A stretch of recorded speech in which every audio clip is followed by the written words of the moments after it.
Assalamualaikum warahmatullahi wabarakatuh. Hai teman-teman Gretu, bagaimana kabarnya hari ini? Semoga teman-teman sehat selalu ya, dan selalu dalam lindungan Allah Subhanahu wa Ta'ala. Hari ini kita akan belajar tematik. Tema 5, subtema 1, pengalamanku di rumah. Pembelajaran 3 dan 4. Sebelum kita mulai pembelajaran pada hari ini, mari bersama-sama membaca basmalah terlebih dahulu. Bismillahirrohmanirrohim. Teman-teman, disimak baik-baik ya. Hari sudah malam. Benny sedang bermain piano. Benny bermain di dekat kakaknya. Benny memainkan lagu Burung Tantina. Apakah kamu mengenal lagu Burung Tantina? Apakah kamu pernah menyanyikannya? Jika belum, perhatikan lagu berikut. Ayo nyanyikan Burung Tantina bersama. Teman-teman, sekarang kita akan bernyanyi. Kita akan bernyanyi lagu Burung Tantina. Nah, lagu ini berasal dari Maluku. Nah, teman-teman, jadi lagu Burung Tantina berasal dari Maluku. Mari kita nyanyikan bersama-sama.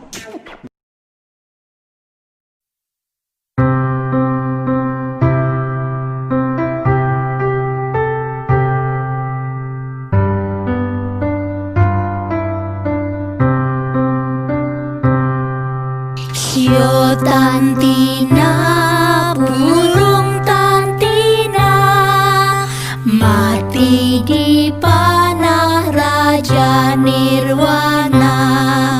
Sakitnya bukan sakit penyakit, kabarnya datang dari Sri Rama. Sakitnya bukan sakit penyakit, kabarnya datang dari Sri Rama. Sio Tantina, burung Tantina, mati di panah Raja Nirwana.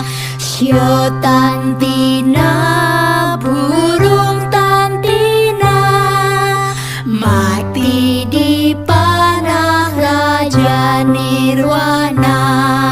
Sakitnya bukan sakit penyakit, kabarnya datang dari Sri Rama. Sakitnya bukan sakit penyakit, kabarnya datang dari Sri Rama.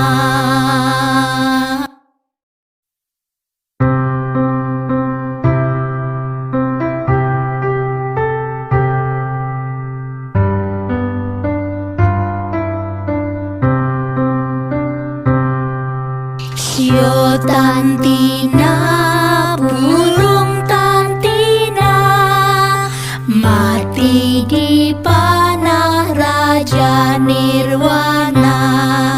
Sakitnya bukan sakit penyakit, kabarnya datang dari Sri Rama. Sakitnya bukan sakit penyakit, kabarnya datang dari Sri Rama. Sio Tantina, burung Tantina, mati di panah Raja Nirwana. Sio Tantina, burung Tantina, mati di panah Raja Nirwana. Sakitnya bukan sakit penyakit, kabarnya datang dari Sri Rama. Sakitnya bukan sakit penyakit, kabarnya datang dari Sri Rama. Teman-teman, di sini ada sebuah percakapan antara Beni dan kakaknya. Beni meminta maaf kepada kakaknya. Miss Yani akan membacakannya ya. Maafkan Beni, Kak. Beni sudah mengganggu kakak belajar. Terganggu oleh Beni. Kemudian kakaknya pun menjawab, iya dik, kakak maafkan. Kalau Beni mau main piano, sebaiknya siang hari. Atau Beni mainnya sore hari. Kemudian Beni pun menjawab, ya kak, besok tidak Beni ulangi lagi. Kemudian kakaknya pun menjawab, ya sudah, sebaiknya Beni mengerjakan PR. Kemudian Beni membuat PR. Beni ditugaskan mengukur benda. Benda tersebut tidak dapat diukur dengan satu penggaris. Beni mengukur benda lebih panjang dari penggaris. Nah, di sini ada percakapannya antara Beni dan kakaknya. Nah, Beni bertanya kepada kakaknya, Kak, Beni ingin mengukur piano, tetapi pianonya panjang. Alat apa yang dapat digunakan? Kemudian kakaknya pun menjawab, Beni dapat menggunakan penggaris. Beni dapat juga menggunakan meteran. Karena bendanya lebih panjang dari penggaris, maka gunakan meteran. Nah, teman-teman, jadi jika panjang bendanya melebihi dari penggaris, maka kita bisa mengukur ya dengan menggunakan meteran. Beni mengukur panjang piano. Beni menggunakan penggaris lebih dari satu kali. Beni juga dapat menggunakan meteran. Meteran untuk mengukur benda yang panjangnya melebihi penggaris. Nah, kemarin kita sudah belajar ya, ada alat-alatnya. Ada meteran pita, ada meteran gulung, ada meteran tukang. Nah, meteran untuk mengukur panjang benda. Meteran juga untuk mengukur jarak antara dua benda. Teman-teman, di sini ada sebuah percakapan antara Beni dan kakaknya. Yang pertama, Beni bertanya kepada kakaknya, Kak, Beni mau bertanya, bagaimana cara menggunakan meteran? Kemudian kakaknya pun menjawab, ya, tanya tentang apa? Caranya sama dengan menggunakan penggaris, mulai dari angka 0, di mana 100 cm atau 100 cm sama dengan 1 meter atau 1 m. Meter bisa ditulis dengan M saja. Nah, teman-teman, jadi cara mengukur sama dengan penggaris mulai dari angka 0, di mana 100 cm atau cm sama dengan 1 meter atau 1 m.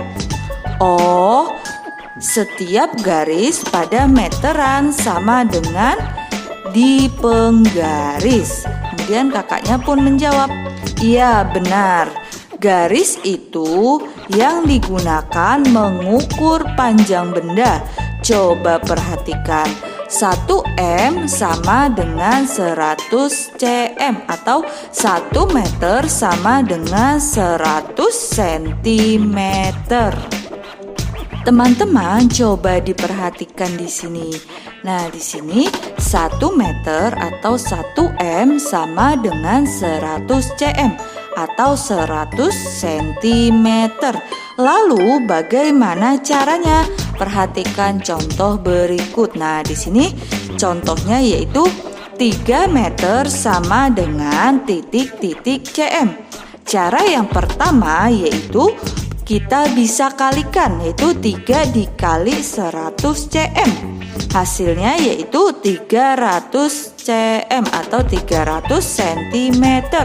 Kemudian cara yang kedua kita bisa jumlahkan, yaitu 100 ditambah 100 ditambah 100 sama dengan 300 cm atau 300 cm. Jadi 3 meter sama dengan 300 cm atau 300 cm. Nah, teman-teman harus ingat ya. Jadi 1 meter sama dengan 100 cm atau 100 cm. Contoh yang kedua masih dengan 1 meter sama dengan 100 cm. Nah, caranya di sini perhatikan ya. Nah, di sini contohnya yaitu 4 meter sama dengan titik-titik cm. Nah, cara yang pertama kita bisa kalikan, yaitu 4 dikali 100 cm sama dengan 400 cm atau 400 cm. Kemudian cara yang kedua kita bisa jumlahkan, yaitu 100 ditambah 100 ditambah 100 ditambah 100 sama dengan 400 cm atau 400 cm. Jadi 4 meter sama dengan 400 cm.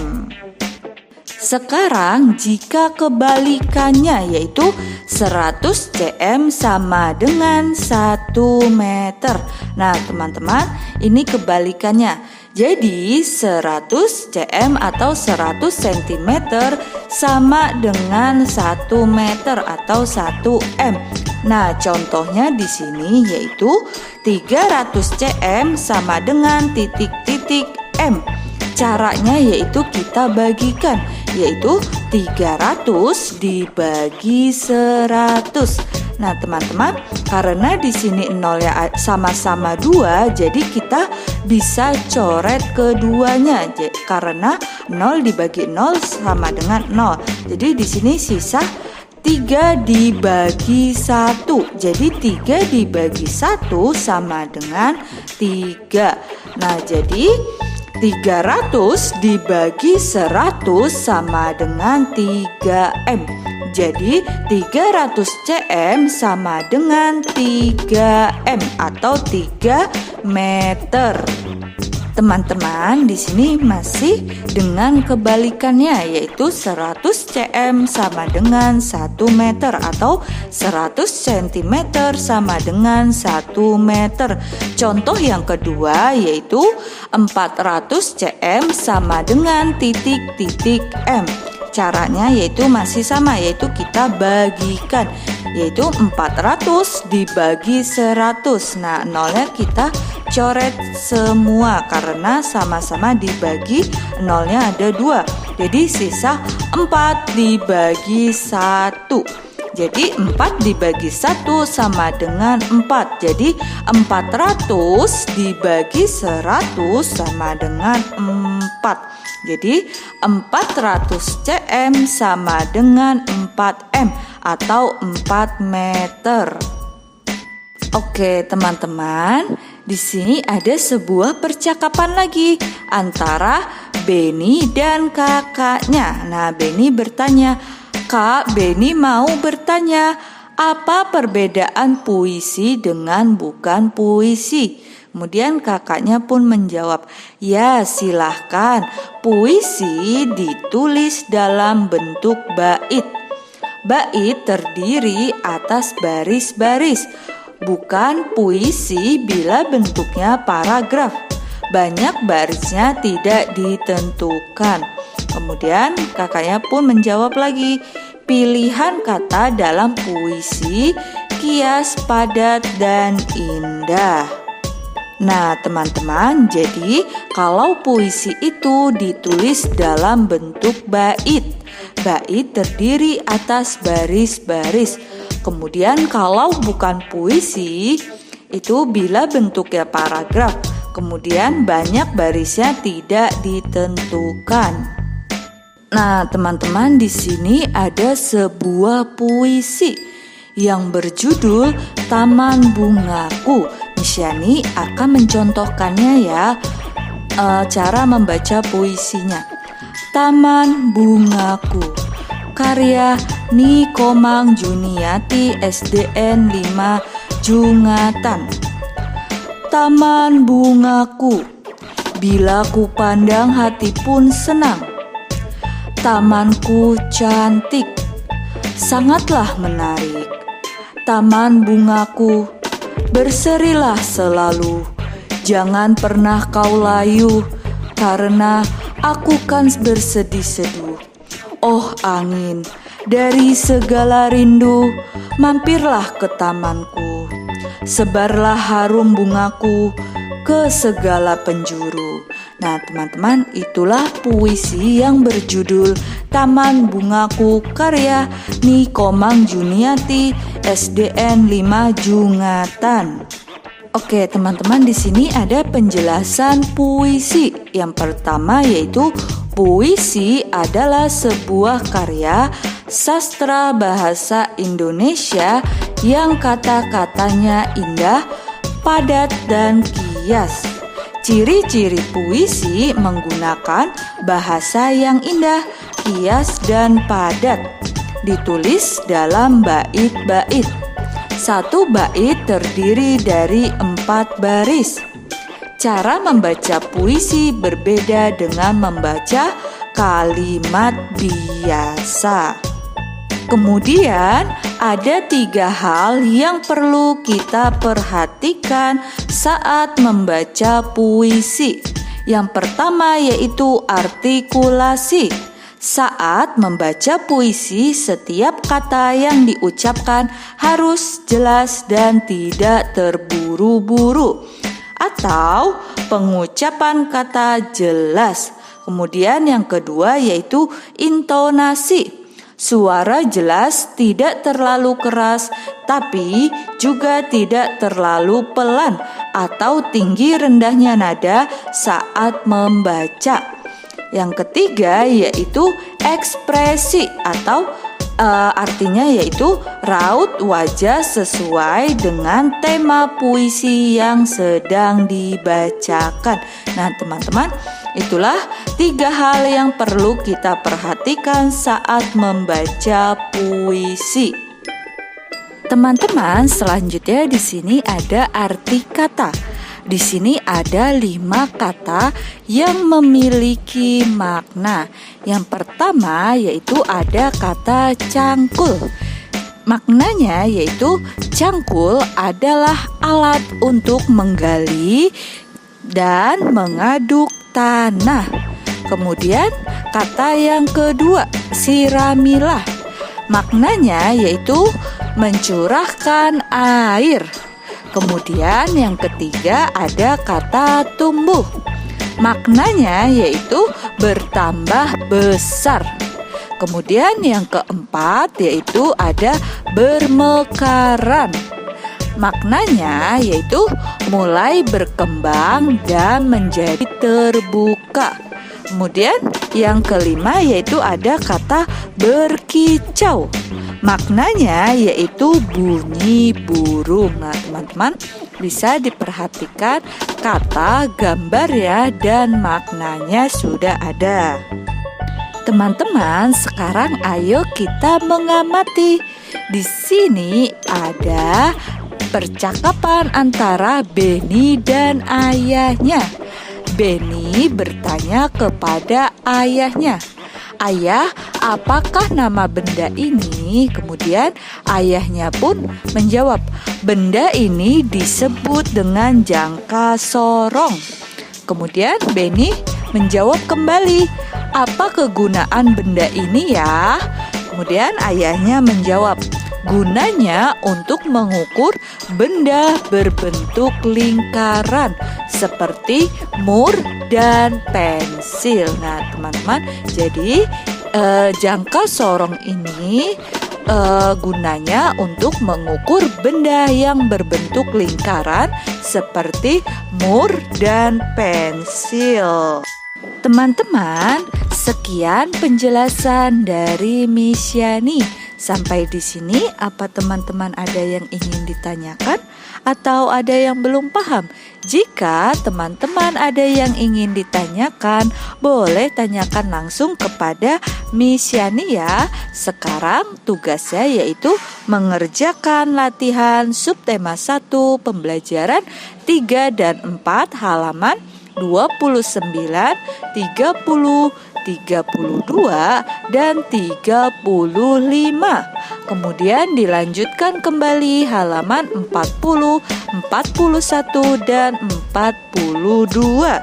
Seperti biasa ya teman-teman, jika teman-teman sudah selesai, boleh minta tolong kepada ayah dan bunda untuk mengirimkannya kepada Miss Yani. Selamat mengerjakan ya teman-teman. Sekian pembelajaran tematik hari ini. Mari kita tutup dengan membaca hamdalah bersama-sama. Alhamdulillahirabbil alamin. Terima kasih ya teman-teman. Tetap jaga kesehatan. Sampai jumpa kembali. Bye bye. Wassalamualaikum warahmatullahi wabarakatuh.